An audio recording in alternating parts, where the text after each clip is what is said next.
बड़ी गंभीरता से हम इन विषयों को लेते हैं और अधिकारियों को आदेश समय समय पर देते रहते हैं। और मकसद यही है कि लोकतंत्र के अंदर जनता सर्वोपरि है। जनता की सारी शिकायतें, चाहे वो अधिकारी हों, चाहे जनप्रतिनिधि हों, चाहे मंत्री हों, सब सुनें और जनता की सेवा करें। हर बार बैठक होती है मंत्री जी, आप अध्यक्षता करते हैं, कुछ ऐसी भी पेंडिंग शिकायतों पर भी क्या सुनवाई होती है जो पेंडिंग रह जाती है? देखिए, ये बड़ा कई अलग अलग बॉडीज़ का शहर है। कहीं एमसीजी है, कहीं कॉरपोरेशन है, कहीं जीएमडीए है, कहीं दूसरे महकमे हैं। तो बहुत सारी शिकायतों में एक दूसरे विभाग के ऊपर वो डाइवर्ट कर देते हैं इश्यूज़ को। इसलिए कई बार ऐसा है कि एक मीटिंग की बजाय 2, 3, 4 बार भी लग जाते हैं, लेकिन हम उसको अंतिम कंक्लूजन तक पहुंचा के ही छोड़ते हैं। हर जो शिकायत आती है उसका नतीजे पे पहुंचते हैं। मंत्री जी, 2016 के महाजाम के बाद करोड़ों रुपए वाटर लॉगिंग की समस्या जैसी सुविधाओं के लिए खर्च किए गए थे, लेकिन आज भी जो स्थिति है वो जस की तस है। नरसिंहपुर का जो पानी है वो खपा पाना बहुत मुश्किल है। ये अधिकारियों को मैंने बोला है कि कल की बारिश में मुझे शिकायत आई थी कि कई जगह वाटर लॉगिंग हुई है और हमने सारे सीवर, वाटर सप्लाई की स्कीम और जो ड्रेनेज की व्यवस्था सुधारने के लिए इनको बोला है।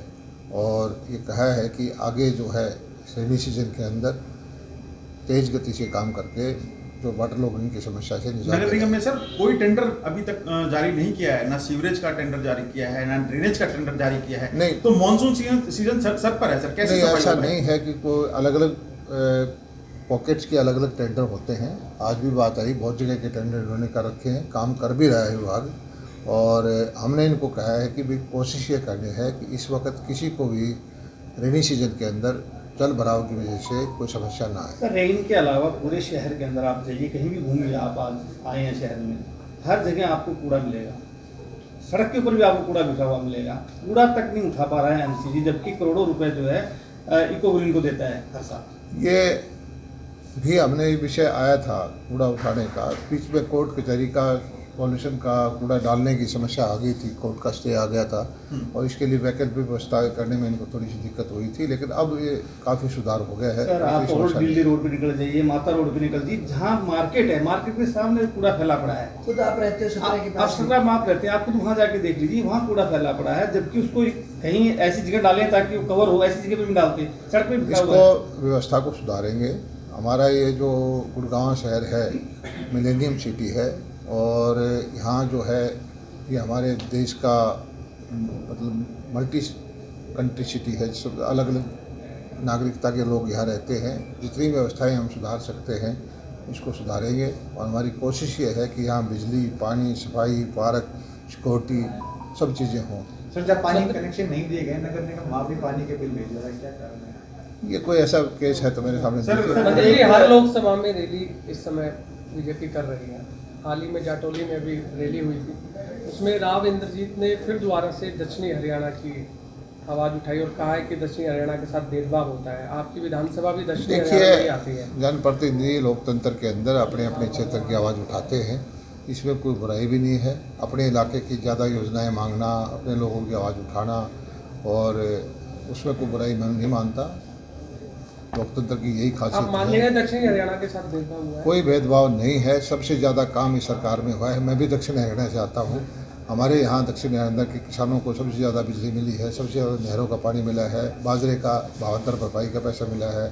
और मैं समझता हूँ कि दक्षिण हरियाणा के किसान इस सरकार से बहुत खुश हैं। सर, 3 चीज़ें उन्होंने बताई हैं कि जो सरकार के लिए सबसे बड़ी नासूर है आम लोगों के लिए, जिसमें उन्होंने कहा है परिवार पहचान पत्र। दूसरा उन्होंने कहा बीपीएल के जो कार्ड काट दिए गए लोगों के उसको लेकर के प्रॉपर्टी के। और तीसरा उन्होंने कहा कि गुड़गांव जैसे शहर में जो तोड़फोड़ चल रही है वो कहीं ना कहीं अधिकारी जो है उससे जो गरीबों के मकान तोड़े ये जो उन्होंने आवाज़ उठाई या किसी ने भी उठाई, कोई भी नई व्यवस्था करते हैं, चाहे परिवार पहचान पत्र हो, चाहे ये होटल के सिस्टम हो, जितने दुनिया के विकसित देश हैं उनमें ये सब लागू है। और ये कोई किसी को तंग करने के लिए नहीं है।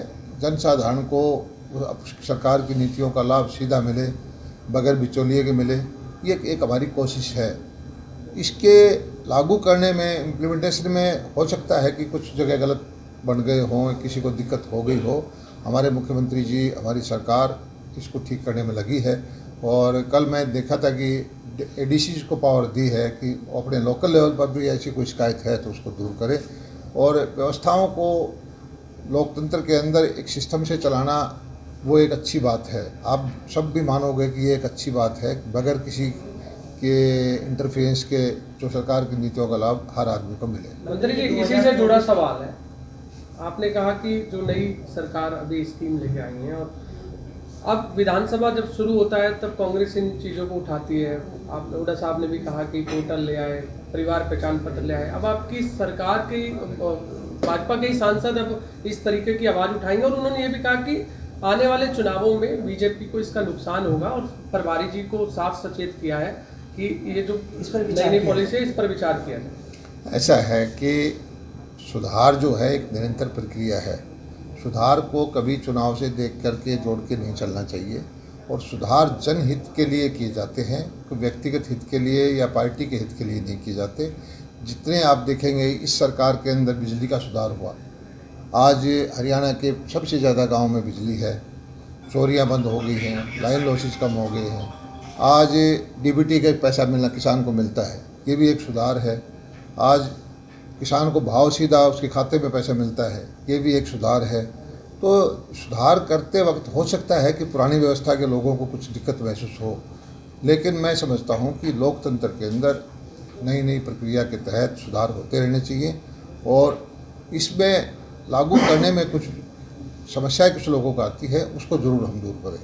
मंत्री जी, 2024 को लेकर तमाम राजनीतिक पार्टियां महागठबंधन बना रही है सेंट्रल को लेकर। क्या लगता है महागठबंधन बनेगा तो बीजेपी को कितना नुकसान होगा और क्या बीजेपी का ऑप्शन बन सकता है? सहमत? देखिए, लोकतंत्र के अंदर जनता मालिक है। कुछ पार्टियों को गलतफहमी है कि उन सब के वोट मिल करके ज़्यादा हो जाएंगे, ऐसा नहीं होता है। जनता फैसला करती है कि किस पार्टी को कौन सी नीतियों को अपना समर्थन देना है।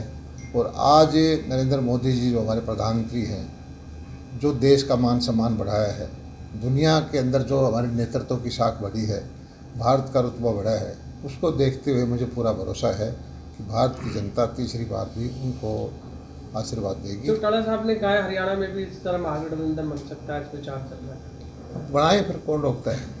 अच्छा सर, जेजेपी और बीजेपी की गठबंधन को लेकर तकरार अभी भी जारी है, क्या कहेंगे सर इस पर? सरकार में कोई तकरार नहीं है, पार्टियां अपना अपना वो प्रचार कर रही हैं। वो पार्टियां हमारी अलग अलग हैं, सरकार हमारी गठबंधन की है, सरकार ठीक चल रही है।